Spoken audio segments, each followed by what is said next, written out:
In today's lesson, we're going to learn how to graph lines by finding the x and y-intercepts, how to graph vertical and horizontal lines, how to find the slope of a line, how to find the point-slope form of a line and the slope-intercept form of a line, and finally we'll learn how to graph by finding the slope and y-intercept of a line from its equation. First, we're going to learn how to graph equations like you see here by finding the x and y-intercepts. To start, if you're given an equation, how do you find the x-intercept? Let's look back at our 1.5 worksheet. We identified our x-intercepts in pink here. What do you notice about all of the x-intercepts? All x-intercepts have 0 for their y-coordinate. So whenever you need to find the x-intercept from an equation, you just need to plug in 0 for y and then solve for x. How do you find the y-intercept from an equation? Again, if we look back at our previous notes, we identified the y-intercepts in blue here. What do you notice that y-intercepts have in common? All y-intercepts have 0 for their x-coordinate. So, to find the y-intercept from an equation, we plug in 0 for x and then solve for y. Let's take a look at an example here. We're asked to graph this linear equation by finding and plotting the intercepts. So let's start with the x-intercept. To find an x-intercept, you just need to plug in 0 for y. So I've taken our original given problem, and where we see y, we can go ahead and plug in 0. Now let's simplify and solve for x. This gives us 0, so we're left with negative 2x is equal to negative 6. Now to solve for x, let's divide both sides by negative 2, and that will leave us with x is equal to a positive 3. Now let's write our x-intercept as an ordered pair. When we're writing as an ordered pair, we put the x-coordinate first and the y-coordinate second. Now, for any x-intercept, we know that the y-coordinate is always 0. And we just found the x-coordinate, and that is 3. Now let's go ahead and graph this. We know that x-intercepts lie right on the x-axis, and this particular x-intercept is at the ordered pair 3, 0. Next, let's find the y-intercept. To find the y-intercept, we just need to plug in 0 for x. So I went ahead and copied down our original given problem, but where I see x, I plugged in 0. Now let's simplify and solve for y. Negative 2 times 0 gives us 0, so we're left with negative 3y is equal to negative 6. And to solve for y, let's divide both sides by negative 3, and that will leave us with y is equal to 2. Now to write our final answer as an ordered pair, we know that all y-intercepts always have 0 for their x-coordinate, so we'll put a 0. And we just found the y-coordinate for this particular y-intercept is 2. Now let's go ahead and plot this on our graph. We know that all y-intercepts lie on the y-axis, and this particular y-intercept lies at the ordered pair 0, 2. Now, whenever you're graphing a line, you only need 2 points. So once you have 2 points, you can go ahead and draw a straight line through those 2 points. So this is how we can come up with the graph of a line, given its equation, by finding the x and the y-intercepts. Next, we're going to graph horizontal and vertical lines. Let's suppose that we had no background knowledge of horizontal and vertical lines. And let's suppose somebody asked us to graph x equals 2. Well, what does this mean? This means that no matter what your y value is, the x value is always 2. So let's just plot a few points here. What if y is 1? Well, we know that no matter what your y value, your x is always 2. So if y is 1, our x value is 2. Okay, what if y is 2? Well, if y is 2, our x value is 2. What if y is 3? Well, if y is 3, our x value is 2. What if y is a negative 2, for example? Well, our x value is always 2. Hopefully you can start to see the picture here. When you're graphing x equals 2, that simply means that x is always 2. And when you graph that, you see that you get a vertical line that runs through the x-axis at 2. So let's go ahead and draw that line. So this line represents the equation x equals 2. and this is a vertical line. So the equation of any vertical line always has the form x equals some number. So just as a quick side note, how could we graph the equation x equals 4? We know that anytime you have an equation of the form x equals a number, that's always a vertical line, and you're going to draw your vertical line through the x-axis at 4, just like this. What about x equals -10? To draw this, it will be a vertical line that goes through the x-axis at -10. So it would look like this. The slope of a vertical line is undefined, and we're going to look at this in more detail on the next page. What about if you have the equation y equals a number? What would that look like? If somebody asked us to graph this, well, this means that y is always -4. You can have any x value, but y is always -4. So what about when x is -5? Well, when x is -5, y is -4. What about when x is -3? When x is -3, y is -4. When x is -2, y is -4. When x is 0, y is -4. When x is 1, y is -4. Hopefully you start to see that when y is always -4, you get a horizontal line. Let's go ahead and draw this in. So the equation of a horizontal line always has the form y equals a number, like y equals -4, for example. So let's say you were asked to graph y equals 7. Well, you know, if you have an equation of the form y equals a number, that will be a horizontal line, and we draw this horizontal line through the y-axis at 7. If we were asked to graph y equals -2, again, that will be a horizontal line, and this horizontal line will go through the y-axis at -2. The slope of a horizontal line is always 0, and we're going to review slope on the next page.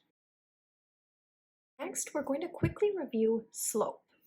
In math, we use the letter m to represent slope, and the formula we use to calculate slope is shown here, y2 minus y1 over x2 minus x1.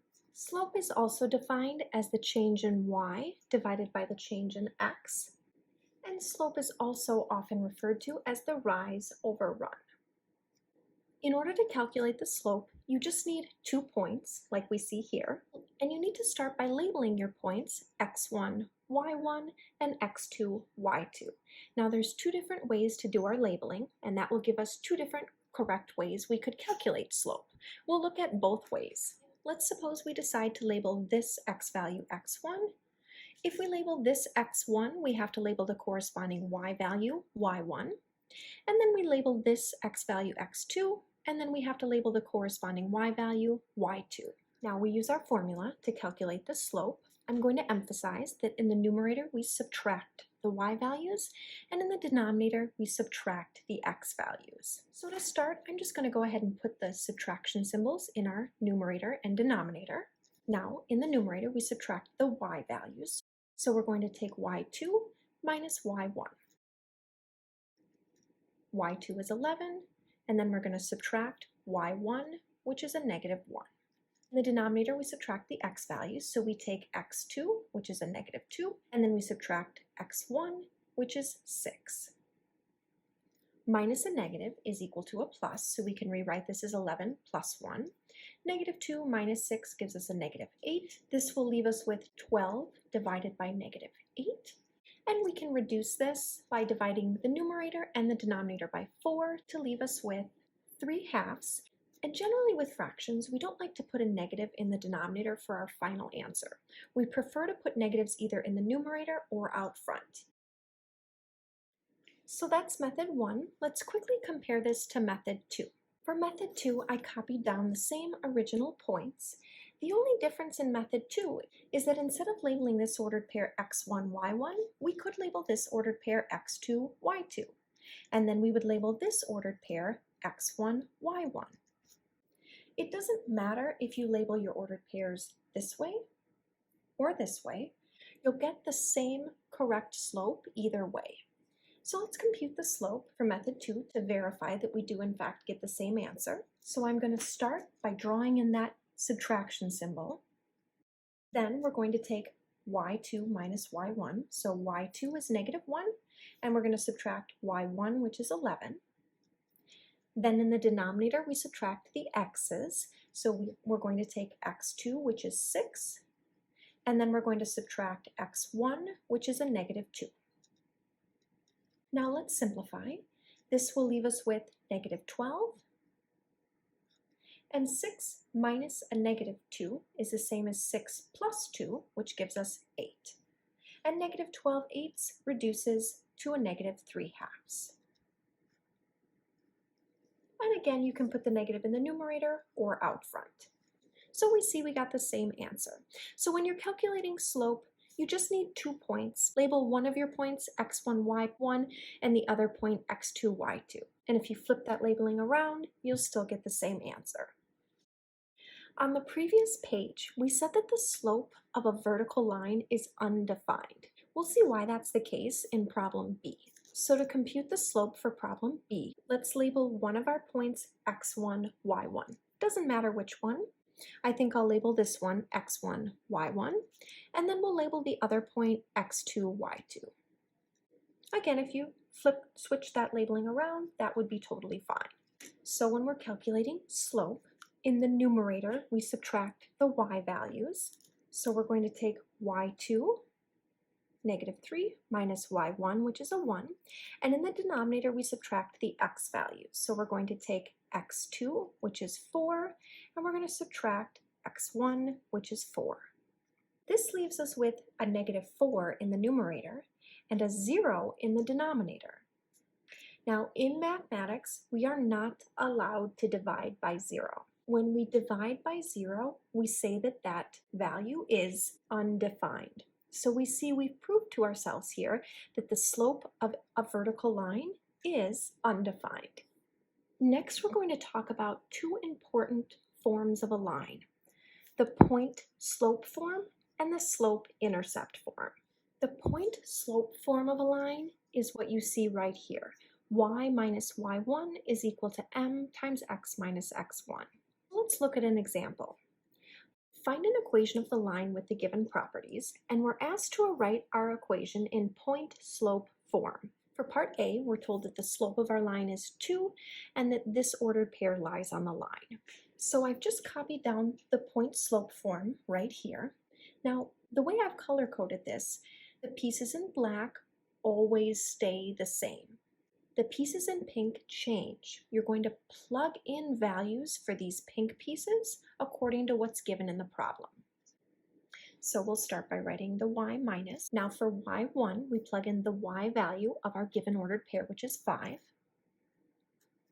For m, we plug in our given slope, which is 2. And then for x1, we plug in the given x-coordinate, which is 3. Now you might be tempted to distribute or try to simplify this, but don't. If you're asked for the point-slope form, you want to stop here. Once you've plugged in these pink pieces, you've successfully written your equation in point-slope form. Let's try one more example. First, I'm just going to copy down the point-slope form. Now we know that the parts in black will stay the same, but the pieces in pink are going to change because we're going to plug in the given information in for those pieces in pink. So we plug in the y-coordinate for y1, we plug in the slope for m, and the x-coordinate in this case is a negative 8. Now with point-slope form, if you end up with minus a negative, you do want to simplify that to a positive. So that will leave us with y minus 7 is equal to negative 1/4 times x plus 8. So that's the point-slope form. Next, we're going to talk about the slope-intercept form. The slope-intercept form is a very widely used form. It's also known as the y equals mx plus b form. The m, of course, represents our slope, and the b is our y-intercept. Now we'll learn two different methods that can be used to write a line in slope-intercept form. Notice here we're given a point and a slope. If you're given a point and a slope, it's very easy to write your line in point-slope form. So we're going to first write our line here in point-slope form. We'll plug in these pink pieces here. We'll plug in -1 for our y1, 4 for m, and 2 for our x1. And then we can simplify the minus and negative to a plus. Once you have your problem written in point-slope form, you can pretty quickly convert it to slope-intercept form. Notice with slope-intercept form, the y is isolated, and there are no parentheses. So we want to do just that. We want to isolate the y, and we want to get rid of the parentheses. We could start by distributing the 4 to get rid of the parentheses. That will leave us with 4x minus 8, and we'll bring down the y plus 1. Now we've gotten rid of the parentheses, but we have to isolate y. To isolate y, let's subtract 1. And that will leave us with y is equal to 4x minus 9. So we've successfully written our problem in slope-intercept form. Notice our slope here is 4 and our y-intercept is -9. In method 2, we don't bother using the point-slope form. We rely solely on the slope-intercept form. Now, when you're writing your equation in slope-intercept form, we plug in the green pieces. So you'll plug in your slope for m. Well, we know that the slope is 4. So we can plug in 4 for our m. But then we're supposed to plug in the y-intercept for b. We don't know the y-intercept. That information is not given to us. So we have to find b. How do we find b? Well, we can use the given information to help us find b. Let's plug this ordered pair in for x and y. We'll plug in 2 for our x, and we'll plug in -1 for our y. Now we have enough information, we can compute b.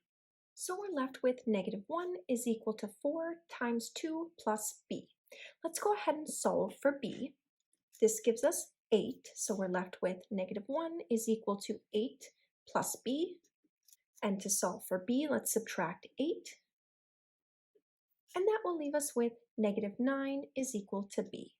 So now we have all the information we need. To write our final answer in slope-intercept form, we just need to plug in the green pieces. We need to plug in the slope and the y-intercept. So we'll plug in 4 for our slope, that was given in the problem, and then we calculated that our y-intercept is -9. So we'll plug that in for b. Notice we got the same answer using method 1 and method 2. You can choose which method you prefer. Both approaches will always work for problems like these.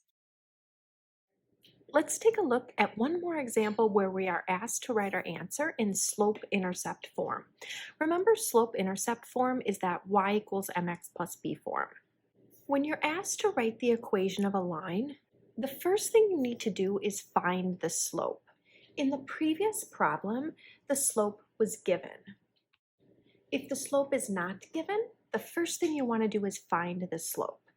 And to find the slope, we use our formula shown here. Now we just have to label one of our ordered pairs x1, y1. We can label this one or this one x1, y1. It doesn't matter.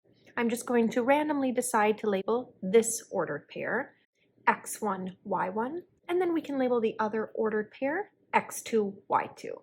To calculate the slope, in the numerator, we subtract the y values, and in the denominator, we subtract the x values. Let's see, in the numerator, we're going to take y2 minus y1. So y2 is -3, and then we're going to subtract y1, which is 1.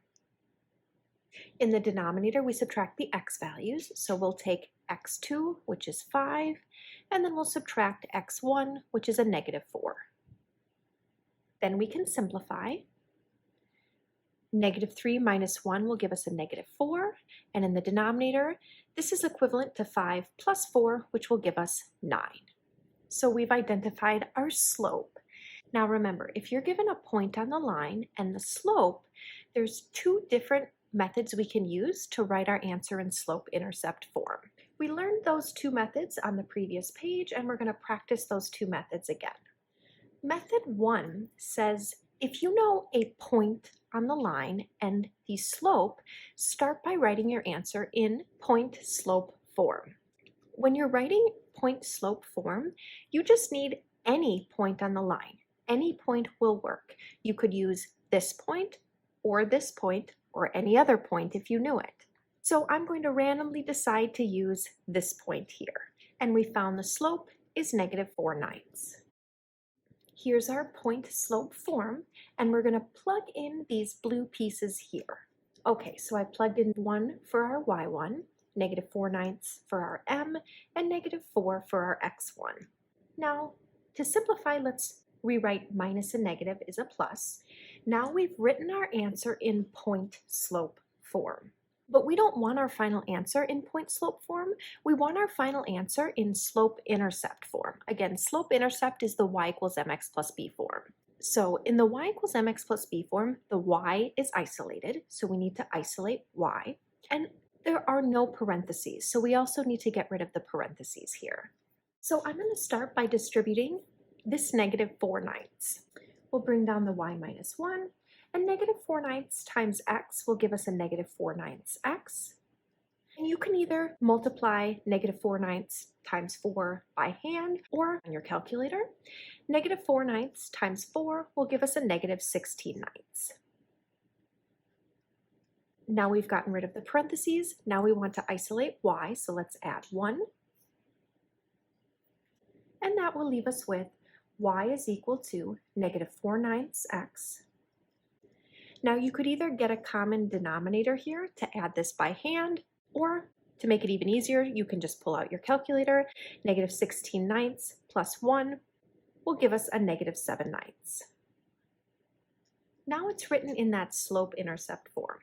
Again, just to emphasize, we could pick either point here. I decided to pick this point, but if instead you picked this point, your answer right here would look a little bit different, but it would be equivalent, and once you converted to the y equals mx plus b form, you would get the exact same answer. For method 2, again, we need any point on the line and the slope. I picked the same point, but if you prefer, you could pick this point here and you would get the same exact answer in the end. For method 2, we don't use the point slope form. We only use the slope-intercept form. The slope-intercept form looks like this. And to write our answer in slope-intercept form, we need to plug in the slope for m and the y-intercept for b. The problem is, while we know the slope, we do not know the y-intercept. So we're going to plug in the given information, and that will help us find the y-intercept. So I plugged in the y-coordinate for y, the slope for m, the x-coordinate for x, and then we will find b. So this will leave us with 1 is equal to -4/9 times -4 plus b. Now let's simplify and solve for b. We can either compute this on our calculator or by hand. If we do this by hand, you might find it helpful to write this over 1. And then we know when we multiply fractions, we multiply the numerators, which would give us 16, and multiply the denominators to get 9. Then, to isolate b, let's subtract 16/9.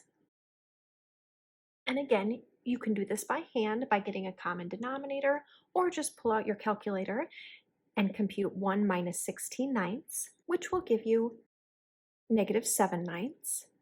These will cancel, and we'll be left with -7/9 is equal to b. Now we have all of the information we need to write our final answer in slope-intercept form. Again, for slope-intercept form, we just need to plug in the slope and the y-intercept. We know that our slope is -4/9. And we just calculated that our y-intercept is -7/9. And note that whether you use method 1 or method 2, you get the same exact answer, so you can pick whichever method you prefer. Next, let's take a look at 2 quick examples involving vertical and horizontal lines. So we're asked to find the equation of the line. Again, what I recommend if you're asked to find the equation of a line, first find the slope. We've got our formula for slope. Now we just need to label one of these ordered pairs x1, y1. Doesn't matter which one, I'm just going to label the first x1, y1, and then I'll label the second x2, y2. Now let's calculate the slope. Let's see, in the numerator, we'll take y2 minus y1, which will give us -4 minus 1, and in the denominator, we'll take x2 minus x1, which will give us 3 minus 3. Now if we simplify, -4 minus 1 will give us -5, and 3 minus 3 will give us 0. Know that in mathematics, if you have 0 in the denominator, we say that it is undefined. And if we look back at our notes, let's see, we said that vertical lines have undefined slope. So that means we're dealing with a vertical line here. What I recommend, if you're dealing with vertical or horizontal lines, instead of trying to use algebraic calculations, in other words, instead of trying to use method 1 and method 2 that we learned, I recommend drawing a picture. You'll run into problems if you try using method 1 or method 2 because you can't perform calculations involving an undefined value. So instead, again, for vertical and horizontal lines, I recommend just draw a picture. So we've got our axes. Now let's draw in the ordered pair 3, 1, and then let's draw the ordered pair 3, -4. And we know that once you have 2 points, you can draw a line through those 2 points. And we were expecting a vertical line, and that's what we get when we draw a line through those 2 points. Now we just need to write an equation for the line. If we look back at our notes, we said that vertical lines always have the equation x equals a number. So the equation for this vertical line will be x equals, and to figure out what number you put here, you just look where the line crosses the x-axis, and that's at 3. So the equation for this vertical line is x equals 3. For b, let's find the slope, and to do that, we'll just plug the pieces into our formula.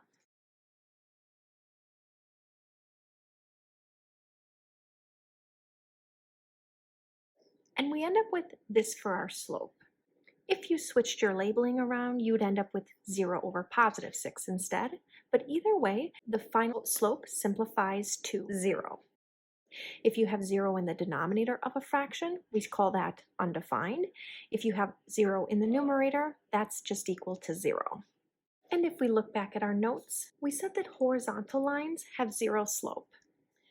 So we must be dealing with a horizontal line here. So again, if you end up with a horizontal or a vertical line, I recommend just drawing a picture. So for our picture, let's plot these 2 points, and then we'll draw a line through those 2 points, and we know we should be expecting a horizontal line.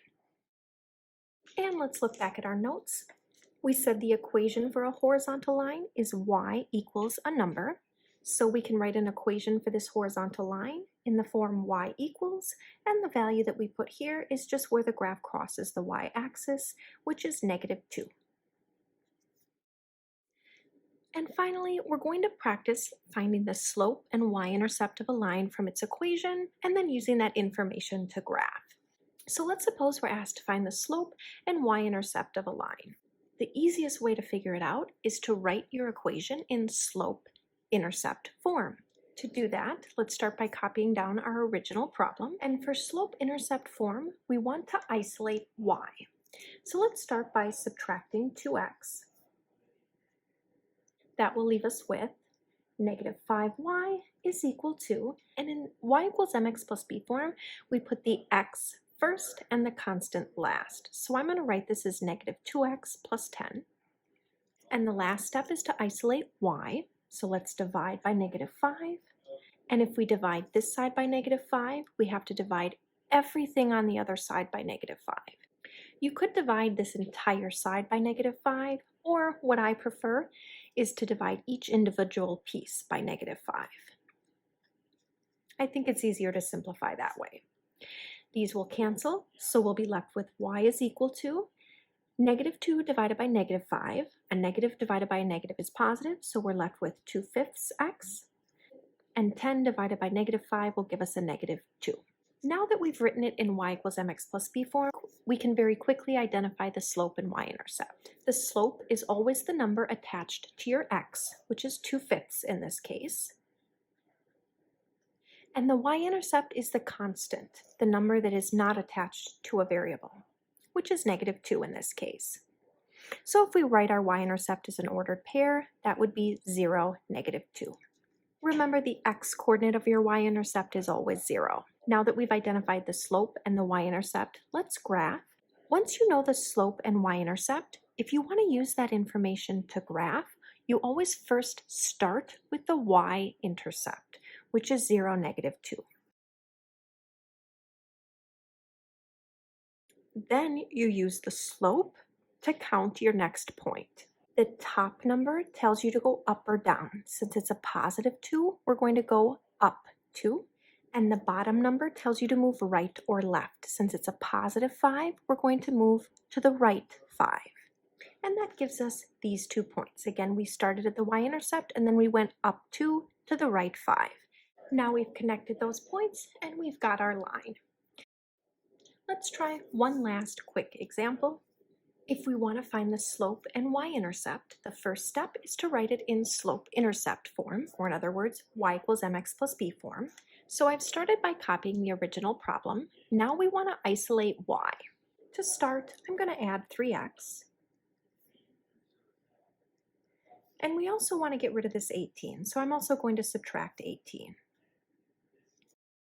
This will cancel and this will cancel, so we'll be left with negative 6y is equal to 3x minus 18. Now we're almost there, but to isolate y, let's divide by negative 6. And that will leave us with y is equal to, this will give us 3 divided by negative 6, which will reduce to negative 1/2. And negative 18 divided by negative 6 will give us a positive 3. So our slope is negative 1/2. And our y-intercept is 3, which is an ordered pair we can write as 0, 3. So now to graph, we always first start with our y-intercept, which is 0, 3. And then we use the slope to count the next point. If you have a negative slope, I like to put the negative in the numerator. I'm going to actually move this negative to the numerator because it makes it a little bit easier to count slope. So the top number tells us to move up or down. Since we've got a negative 1, that tells us to move down 1. So I'm going to go down 1. And the bottom number tells us to move right or left. Since the bottom number is a positive 2, we're going to move right 2, which gives us this point here. Now we've got our 2 points, so now we can draw our line through those 2 points. So I've drawn the line here to connect our 2 points.